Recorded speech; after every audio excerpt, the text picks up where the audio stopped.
हर हर महादेव। नमस्कार आप सभी को।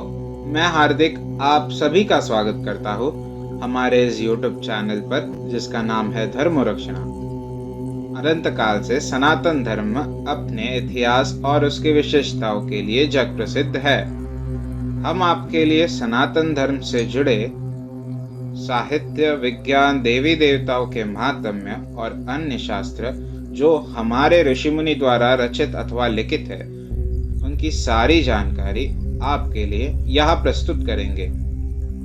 इस कलयुग में हर एक तक हमारे प्राचीन ग्रंथ, वेद, पुराण, उपनिषद और अन्य साहित्यों के विषय में रोचक जानकारी हम आप सभी के लिए यहाँ प्रस्तुत करेंगे। आशा करते हैं हमें आपका सकारात्मक प्रतिसाद मिलता रहेगा। हर हर महादेव। श्री रुद्र संहिता द्वितीय खंड 32वां अध्याय। शिवजी का क्रोध। ब्रह्मा जी कहते हैं, नारद, उस आकाशवाणी को सुनकर सभी देवता और मुनि आश्चर्य से इधर उधर देखने लगे। उनके मुंह से एक भी शब्द न निकला। वे अत्यंत भयभीत हो गए। उधर भृगु के मंत्रों से उत्पन्न गणों द्वारा भगाए गए शिवगण, जो कि नष्ट होने से बच गए थे, शिव जी की शरण में चले गए। वहां पहुंचकर उन्होंने प्रभु को हाथ जोड़कर प्रणाम किया और वहां यज्ञ में जो कुछ भी हुआ उसका और सती के शरीर त्यागने का सारा वृत्तांत उन्हें सुनाया। शिवगण बोले, हे महेश्वर, दक्ष बड़ा ही दुरात्मा और घमंडी है। उसने माता सती का बहुत अपमान किया। वहां उपस्थित देवताओं ने भी उनका आदर सत्कार नहीं किया। उस घमंडी दक्ष ने यज्ञ में आपका भाग भी नहीं दिया। हे प्रभु, दक्ष ने आपके प्रति बुरे शब्द कहे। आपके विषय में ऐसी बातें सुनकर माता क्रोधित हो गई और उन्होंने पिता की बहुत निंदा की। जब दक्ष ने उनका भी अपमान किया तो वे शांत होकर सोचने लगी। फिर उन्होंने वहां उपस्थित सभी देवताओं और मुनियों को फटकारा जिन्होंने आपका अनादर किया था। उन्होंने कहा कि शिव निंदा सुनकर मैं जीवित नहीं रह सकती। यह कहकर उन्होंने योगाग्नि में जलकर अपना शरीर भस्म कर दिया। यह देखकर बहुत से पार्षदों ने माता के साथ ही अपने शरीर की आहुति दे दी। तब हम सब शिवगण उस यज्ञ को विध्वंस करने के लिए तेजी से आगे बढ़े, परंतु भृगु ऋषि ने मंत्रों द्वारा गणों को उत्पन्न कर हम पर आक्रमण कर दिया। हम में से बहुत से गणों को उन भृगु के गणों ने मार डाला। तब वह आकाशवाणी हुई जिसने कहा कि दक्ष, तुम्हारा अंत अब निश्चित है तथा जो भी देवता एवं मुनि तुम्हारा साथ देंगे वे भी पाप के भागी बनकर मृत्यु को प्राप्त होंगे। यह सुनकर सभी उपस्थित लोग वहां से चले गए और हम यहाँ आपके इस विषय में बताने के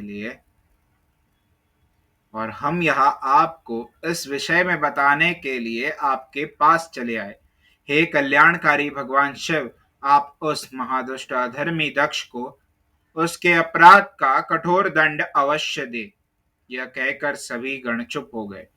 ब्रह्मा जी बोले, हे नारद, अपने पार्षदों की बातें सुनकर भगवान शिव ने उस यज्ञ की सारी बातें और जानकारी जानने के लिए तुम्हारा स्मरण किया।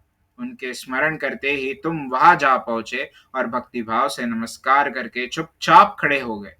तब महादेव जी ने तुमसे दक्ष के यज्ञ के विषय में पूछा। तब तुमने उत्तम भाव से उस यज्ञशाला में जो जो हुआ था वह सब वृत्तांत उन्हें सुना दिया। सारी बातों से अवगत होते ही भगवान शिव अत्यंत क्रोधित हो गए। पराक्रमी शंकर के क्रोध का कोई अंत न रहा। तब लोक संहारी शंकर ने अपनी जटा का एक बाल उखाड़कर उसे कैलाश पर्वत पर दे मारा। जैसे ही वह बाल जमीन पर गिरा उसके दो टुकड़े हो गए। उस समय वह बहुत भयंकर गर्जना हुई। बाल के प्रथम भाग से महापराक्रमी महाबली वीरभद्र प्रकट हुए जो समस्त शिवगणों में शिरोमणि है। उनका शरीर बहुत बड़ा और विशाल था। उनकी 1000 भुजाएं थी। उस जटा के दूसरे भाग से अत्यंत भयंकर और करोड़ों भूतों से घिरी हुई महाकाली उत्पन्न हुई। उस समय रुद्रदेव के क्रोध पूर्वक सांस लेने से 100 प्रकार के ज्वर और अनेक प्रकार के रोग पैदा हुए। वे सभी शरीरधारी क्रूर और भयंकर थे। वे अग्नि के समान तेज से प्रज्वलित थे। तब वीरभद्र और महाकाली ने दोनों हाथ जोड़कर भगवान शिव को प्रणाम किया। वीरभद्र बोले, हे महारुद्र, आपने सोम, सूर्य और अग्नि को अपने तीनों नेत्रों में धारण किया है। हे प्रभु, कृपा कर मुझे आज्ञा दीजिए कि मुझे क्या कार्य करना है। क्या मुझे पृथ्वी के सभी समुद्रों का एक क्षण में क्या मुझे पृथ्वी के सभी समुद्रों को एक क्षण में सुखाना है, या संपूर्ण पर्वतों को पीस कर पल भर में ही मसल कर चूर्ण बनाना है। हे प्रभु, मैं इस ब्रह्मांड को भस्म कर दूं या मुनियों को जला दूं। भगवान, आपका आदेश पाकर मैं समस्त लोकों में उलट पुलट कर सकता हूँ। आपके इशारा करने से ही मैं जगत के समस्त प्राणियों का विनाश कर सकता हूँ। आपकी आज्ञा पाकर मैं संसार में सभी कार्य को कर सकता हूँ। हे प्रभु, मेरे समान पराक्रमी न तो कोई हुआ है और न ही होगा। भगवान, आपकी आज्ञा से हर कार्य सिद्ध हो सकता है। मुझे ये सभी शक्तियाँ आपकी ही कृपा से प्राप्त हुई है। बिना आपकी आज्ञा के एक तिनका भी नहीं हिल सकता। हे करुणा निधान, मैं आपके चरणों में प्रणाम करता हूँ। आप अपने कार्य की सिद्धि की जिम्मेदारी मुझे दीजिए।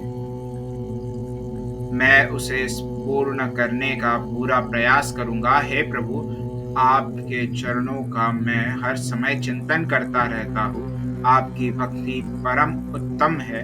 आप बिना कहे ही अपने भक्तों की समस्त इच्छाओं को पूरा करके उन्हें मनोवांछित और अभिष्ट फल प्रदान करते हैं।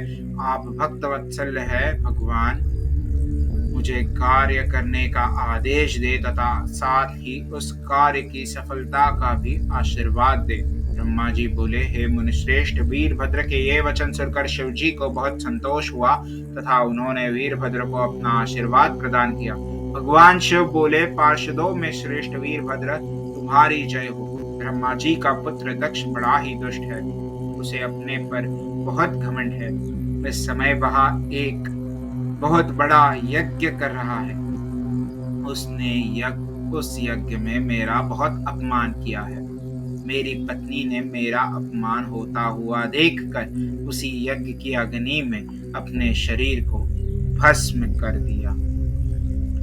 अब तुम सपरिवार उस यज्ञ में जाओ। वहां यज्ञशाला में जाकर तुम उस यज्ञ को विनष्ट कर दो।